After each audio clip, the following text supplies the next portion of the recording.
Well, let's get into let's talk about all the good stuff that's catching up with you. Like, what's new with you? You tore your ACL. How's everything going? How you feeling? He said, let's talk about everything good. No, rehab. So I'm about 8 months out Yeah. from surgery. I feel great.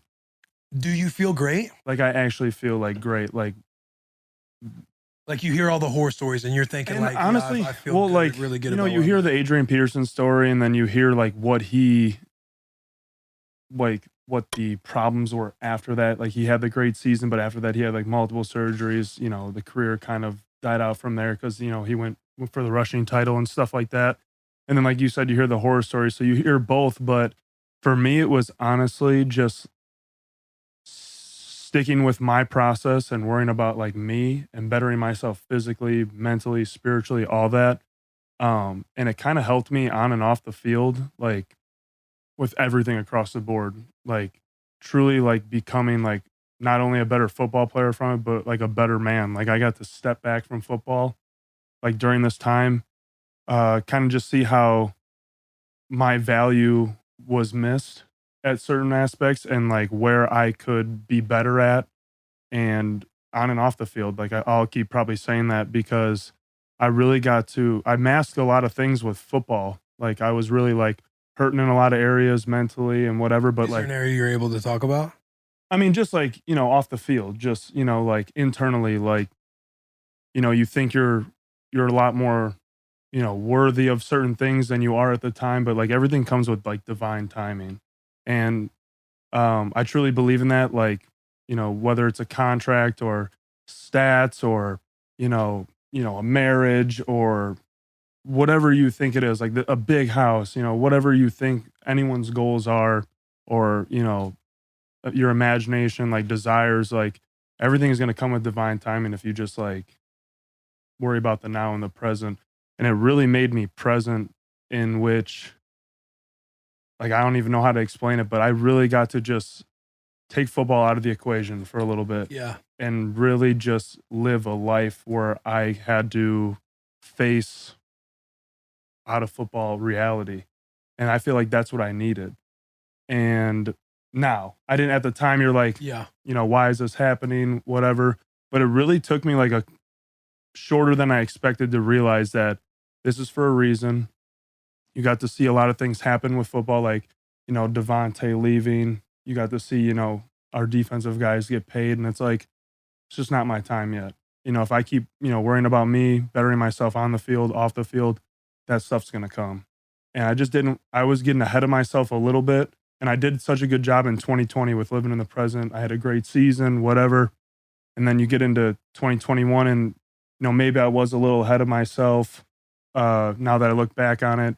But I really believe that everything truly happens for a reason. And something so simple for me, like, it wasn't like a gruesome, like, it was just a plain ACL. And I just got to really just, it is like a season ending, but you come back stronger from it, like across the board. Like I said, mentally, physically, Well, spiritually. the rest of your body's getting healed up too. Right. And like I said, I got to really just take football out of the equation and just start from like ground zero. So correct me if I'm wrong, but like listening to you and you talk about like getting ahead of yourself.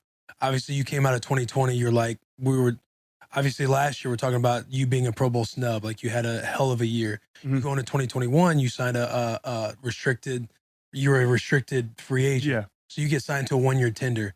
So in athletes, a hungry athlete competitor's mind, Yeah. it's like it's bag year, it's contract year and everything else. Right. You get to where you tear your knee and everything else. It seems like you get, when you talked about Devontae and then guys on the defense getting paid, it seems like, as all of us do, every athlete, we all do this. Right. You sit there and you get caught up comparing yourself to everybody else's, Right. like life, looking at everybody else's pocket, to where you're Right. like, this was supposed to be my year, to where you kind of get angry. Yeah. And so you were kind of saying that process didn't last really long for you to kind of check yourself and realize. It wasn't more so like, quote unquote, like pocket watching for me. Right. It was more so like, I had a great season 2020, 12 touchdowns, lead the league, You're like seen as the dude who has a shitload of fun on the field. Yeah, and I was, but then like I wasn't at the beginning of the year because our tackles were down. I'm doing a lot of blocking and chipping, which is fine. That's football. Mhm. But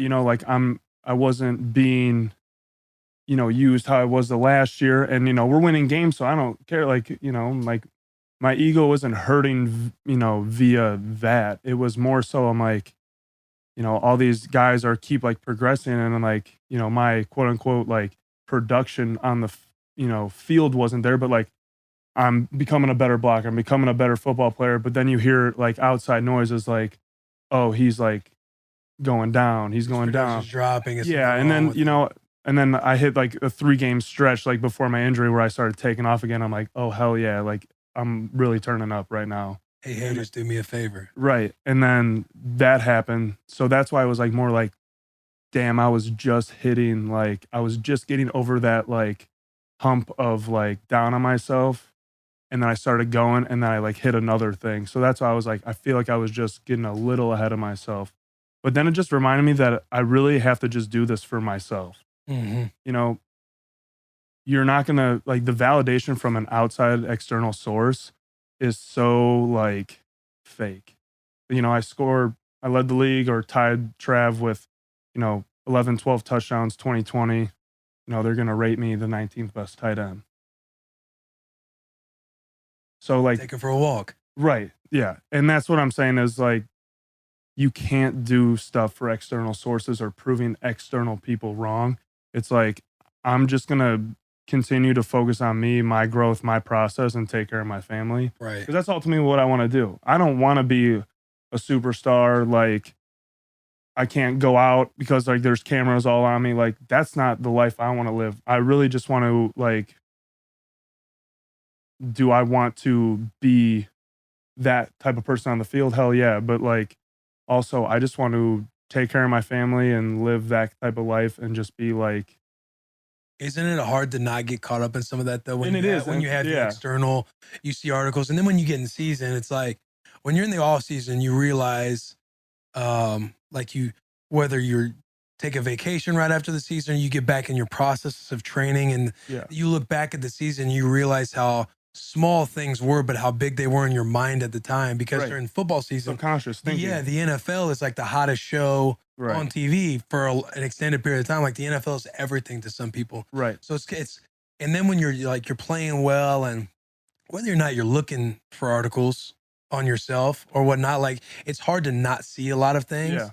Especially being on social media. Right. You might not even be looking for it, but you'll be tagged in some bullshit or just tagged in stuff. And then you might go down a wormhole for a second, but it's hard not to get caught up sometimes in that fast lane. Well, that's just like being everyone has an ego. Yeah. Like everyone, you can, even if someone's like not an egotistical person or not ego driven, like everyone has an ego. Mm-hmm. And sometimes it's just subconsciously getting hit and you don't even know until like there's like an outburst or something like big dramatic happens. But yeah, I agree with you when you say that like things just come to you, and that comes with a job though.